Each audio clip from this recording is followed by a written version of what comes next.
Do you want to wake up feeling like you're stepping into who you're meant to be, into the best possible version of you? What if I told you that the key to your best life, health, and happiness are all around you? You just have to find what works for you. I'm Hope Pedraza, and I believe that there isn't just one way to live a healthy and meaningful life, and that all you need is a little inspiration to make changes that last from the inside out. Each week, I'll be sharing tangible tips and inspirational interviews to help you on your journey. These are the steps to take to improve your life and live with purpose. This is Hopeful and Wholesome. Hey y'all, welcome back to the Hopeful and Wholesome podcast. I'm coming on today to talk about human design. And I know I have a couple episodes already. And if you haven't listened to the other episodes on human design, I would strongly encourage you to go back. Not like you can't listen to this, but doesn't involve like context or anything so much. But the other two episodes that I have do go into like much more depth about what human design is and how you can use it to kind of live in alignment and what it means and all that. So I want to bring it in today because I want to talk about it and relating it to health and wellness, because that's what I do with the clients that I work with, is just kind of another avenue to promote healing and alignment and living in flow and all of that. So when we're talking about human design, just again, you can go back to the previous episodes about human design to really dive into like what it is. But basically it's the science of differentiation, right? It's ancient wisdom and modern science that gives you a blueprint of your soul. It's how you were designed to live, how you were designed to interact with the world around you, with the energy around you, with the people around you. And it really is a great way to learn more about yourself and how you should take action, and help you really make aligned decisions and understand the role that you're here to play personally and interpersonally. And so when we relate it to health and wellness, I think it's a really important aspect to look at, because when we're looking at wellness through the lens of human design, I believe that one of the possible root causes of a lot of chronic disease is that we spend a lot of time, a lot of energy, really, not so much the time, it's the energy. We spend a lot of energy being something that we're not, whether this is because of, society or our genetics, our experiences, or just the beliefs of the collective about who we quote should be. It really molds our behaviors and our ways of living and our ways of being, right? And a lot of it is conditioning. And when we have with these behaviors and ways of living and being don't align with our energetic blueprint, they end up requiring our body to spend an excessive amount of energy trying to hold up this like facade that we're not, this front of something that we're not. And really and truly, when we're living out of alignment, when we're living like going against how we were designed energetically, and we're going against this, we're meeting resistance. This is what causes dis-ease in the body. Dis-ease happens from this excessive amount of energy going against our genetic blueprint. This is what causes burnout and exhaustion, and it affects our immune system and it affects our nervous system. This is how it happens. And so with human design, it really helps us not only discover, but really understand what our energetic blueprint is, so that we can really live in alignment with who we were meant to be. And it helps us in living with and in your health and just overall like vitality of life. And so that's why I want to kind of bring this in today, just relating it specifically to health and wellness, because I really do feel like this makes a huge impact on your health.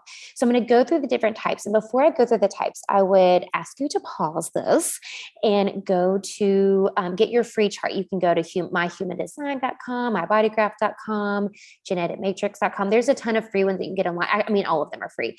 You can go get your, you need your birth date, time, and place, and get your chart and do that, because it's going to be more helpful if because you can listen to me and be like, oh, I think I'm that one. But then by the time I'm done, you're like, oh, I could be any of those. So it helps when you have your chart, so you can kind of follow along and listen. So I'm going to go through the different types and just give some strategies and tips for how to relate this to your health and wellness. So I'm going to start with my generators.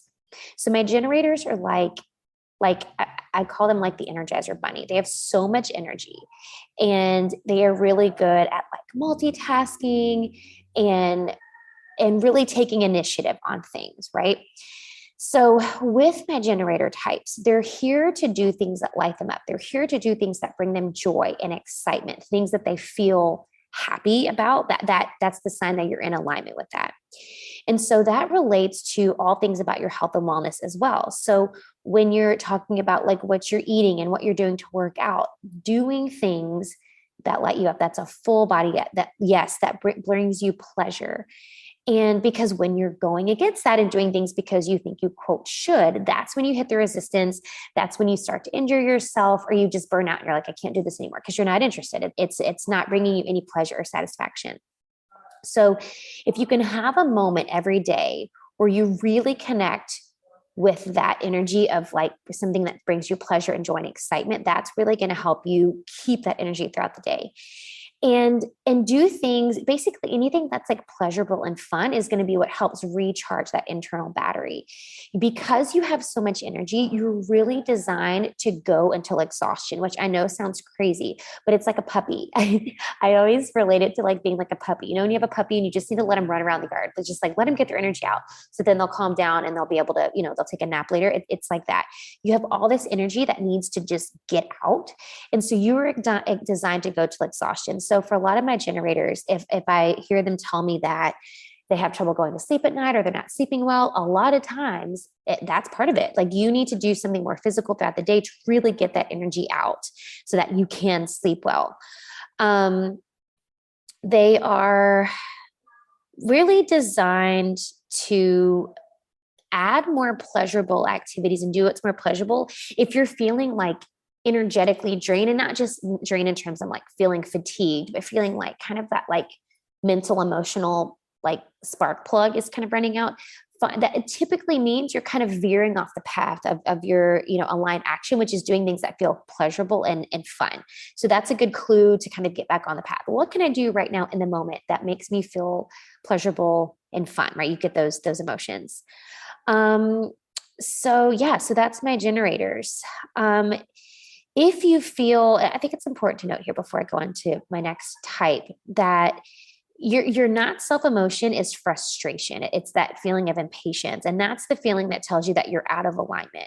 And so if you feel this in terms of like diet and exercise, that's a good clue that you're not doing something that's right for your body. So I feel like super restrictive diets aren't really successful for generators just because they're not designed to feel restricted. They're designed to just feel flowy and free, right? So that's a good indication that you're not doing something that's right for your body. So keep that in mind. Moving on to my manifestors. Now, manifestors are a pretty small percent of the population, only about 9%. And they're like the visionaries, right? So manifestors like have the vision and generators like take the action to get things done. So they're the visionaries. And they get these, these downloads and these visions and get them in spurts.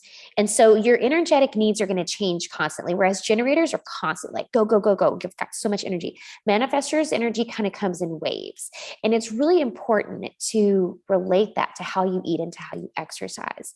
And so just know like your energetic needs are going to be different based on kind of what stage you're in, what phase you're in.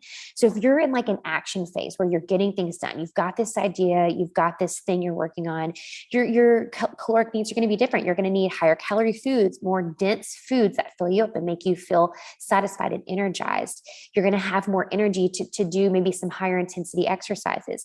When you're in the more of a resting phase where you've gotten that spurt of energy out and now it's like, okay, let's rest and kind of recharge before that next kind of wave of like vision or, the initiation kind of comes, then you're going to want to eat more like cooling foods, more light and vibrant foods that aren't going to make you feel weighed down, right? So it's going to change.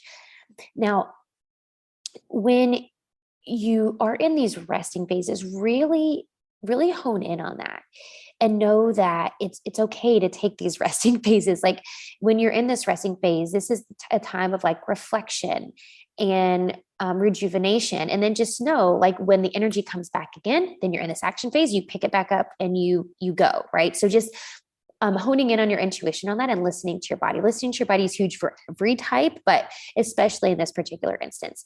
Now, I find that a lot of times manifestors, they can kind of take on the energy of generators or manifesting generators and kind of can feel this like, I don't want to say competition, but they can kind of take on that energy and feel like, okay, well, if I'm like, say, if your partner is a generator or a manifesting generator, they've got so much energy, both sides, so much energy. And so manifestors just per conditioning might think, well, gosh, like they've got all this energy. I feel like I should keep going. I should keep moving, but that's not the case for you.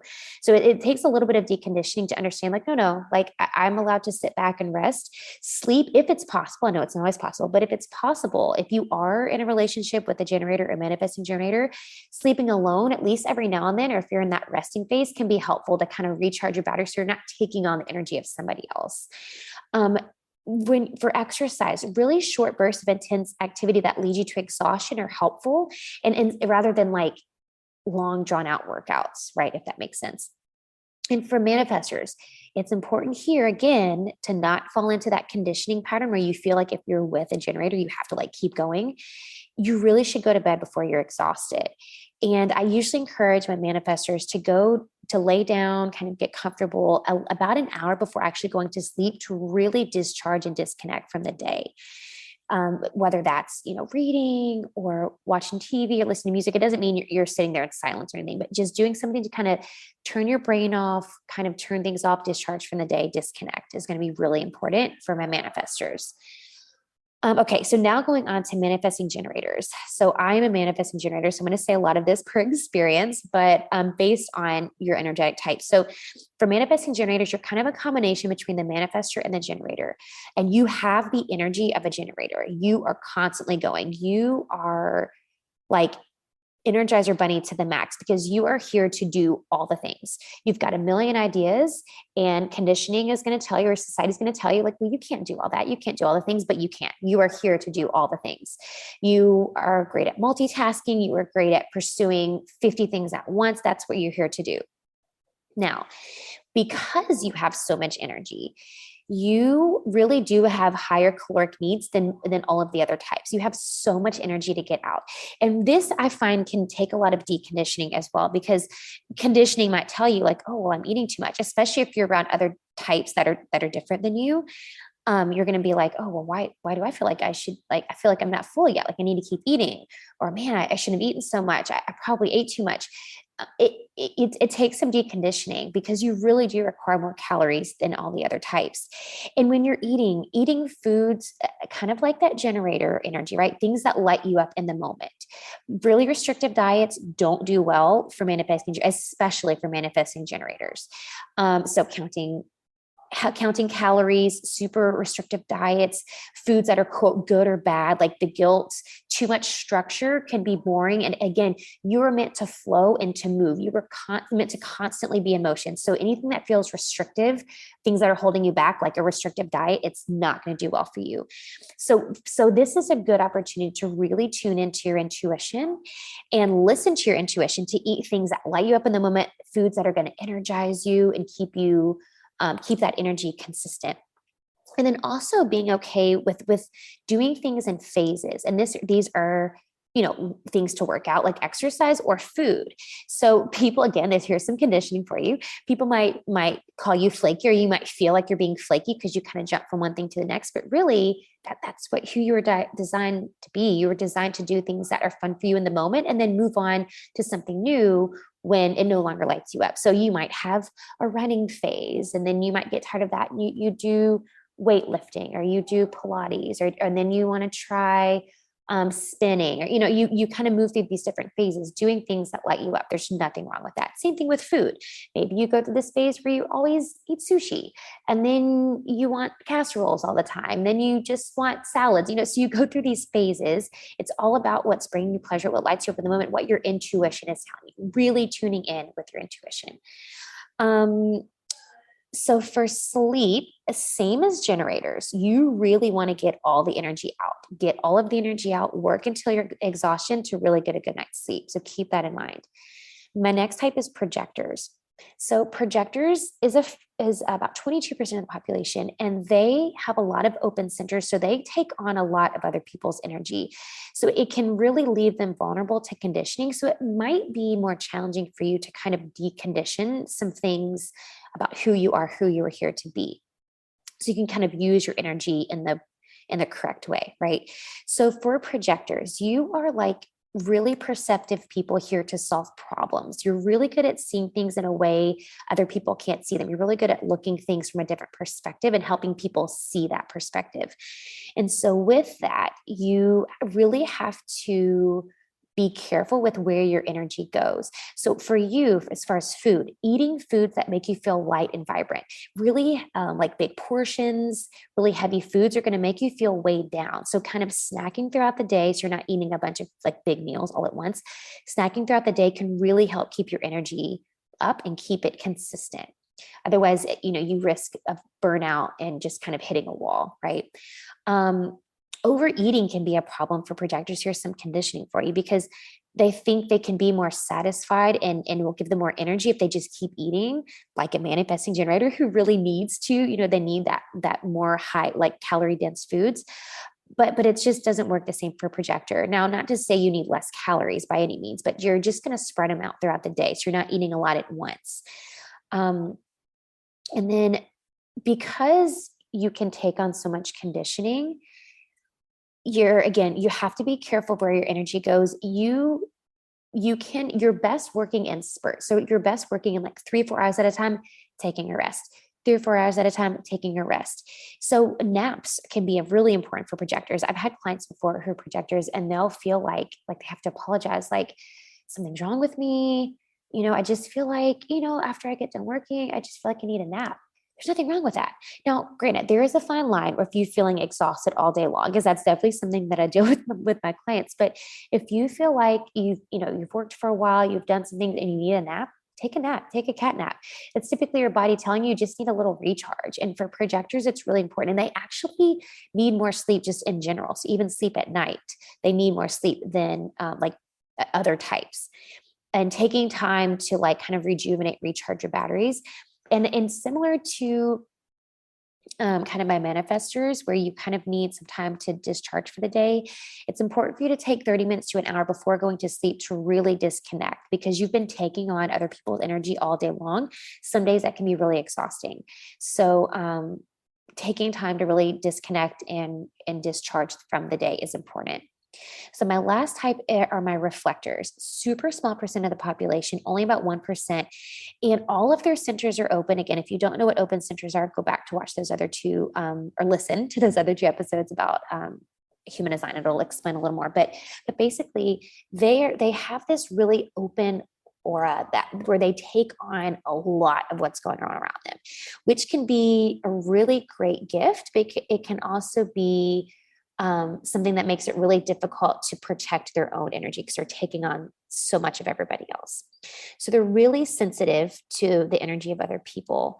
And for that reason, their environment, their alone time, they're just the community that they're around is really important. So for my reflectors, I always encourage them to have a safe space, whether it's like a little corner of the house, a little corner of the room, but having a space that's your own that you can go to, you can have your alone time because you really do need to take the time. And honestly, it should be something that you do regularly, taking time throughout the day to really be alone and disconnect from the energy. So you're not taking on too much of the energy around you, have time for reflection, have time to just kind of disconnect. So having that safe space that's your own. And then for my reflectors, of course, like I said before, listening to your intuition is important for everybody, but especially for my reflectors, really, really honing in on listening to your intuition because that's what's really going to help you in terms of diet and exercise because you're going to need different foods, different forms of exercise to support your ever changing energetic needs because your energy is always going to be changing depending on who you're with, who you're around, what you're doing, and it's going to change. So some days, you might be by yourself a lot, maybe you're by other reflectors a lot. And so it's, your energetic needs, you're going to be able to protect your energy a little bit better. when you're around, especially when you're around like generators and manifesting generators, because they have so much energy, they're putting out so much, it can be really exhausting. And so knowing that you need to have, different forms of exercise, movement available to you to support that. So maybe on those days, you could do something more, low impact, a little slower, something more like yoga or a slow walk to really just kind of connect with yourself, and not so much like a hardcore workout to get your cortisol levels up, which is going to kind of put yourself in this higher stress state. And then just play around with what feels good, in the moment, what feels good with where you are energetically. If you want to have a specific way of eating or exercise that gives you this sense of consistent energy that can support your energy in the moment, right?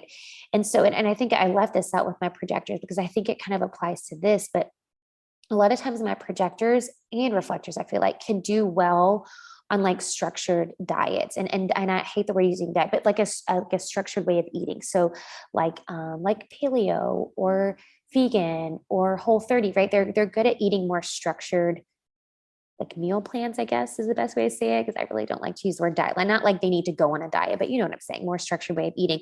Whereas, the opposite of that would be like manifesting generators and generators who don't do good with that restriction and eating a certain way. I find a lot of times it allows them to conserve more of their energy because it's less they have to think about. You know what I mean? So with my reflectors, similar to projectors, taking time at the end of the day to disconnect. So finding that safe space that you have in your home, your house, your home, your room, whatever it is, being by yourself for a little while.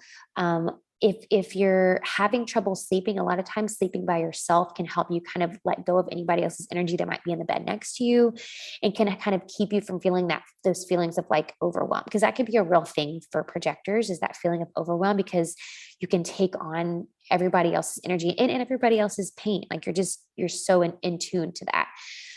So those are the types. I hope that helps give you some direction in terms of how to live in terms of your wellness based on your human design type.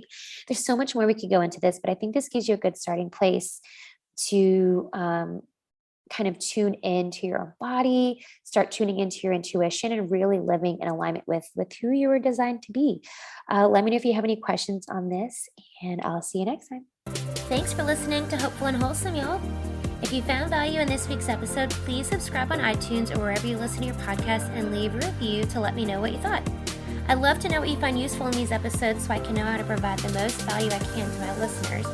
And if you have topics you'd like to know more about, I'd love to hear those as well. So shoot me a message on Instagram, Facebook, or LinkedIn. It's @TheHopePedraza, or you can visit my website, hopefulandwholesome.com. Thanks, y'all.